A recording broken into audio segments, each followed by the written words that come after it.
Hello à tous, aujourd'hui on va parler d'activité physique. Comme je vous l'ai déjà rabâché des tonnes de fois, l'hygiène de vie reste très importante pour garder une bonne santé physique aussi bien que mentale. C'est pour cette raison que l'activité physique restera une ligne directrice durant toute votre vie.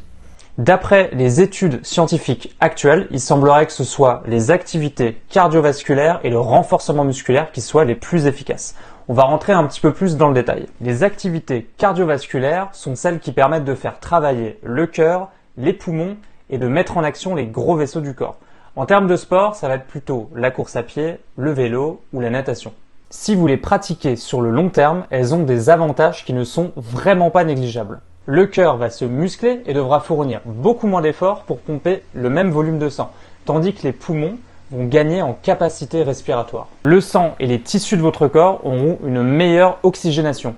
Il y aura aussi une réduction du mauvais cholestérol, une diminution du risque de maladies cardiovasculaires et une baisse de la pression artérielle. Ça, c'est quand même assez fou.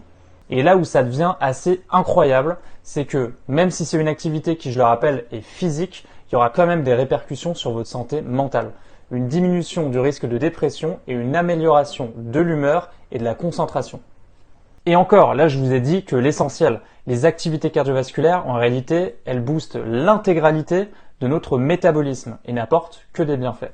Je précise juste une chose, si vous n'avez jamais fait de sport cardio auparavant et que vous voulez vous y mettre, allez-y avec beaucoup de régularité et de progressivité, surtout au début. Parce que la blessure, elle vous regarde d'un coin de l'œil et elle attendra le moindre faux pas pour apparaître.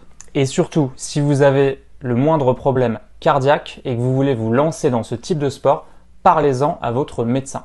Pour ce qui est du renforcement musculaire, j'en parlerai beaucoup plus en détail dans une autre vidéo. Sinon, si tu as aimé cette vidéo, n'hésite pas, tu me bombardes tout ce qu'il y a là, tu peux y aller.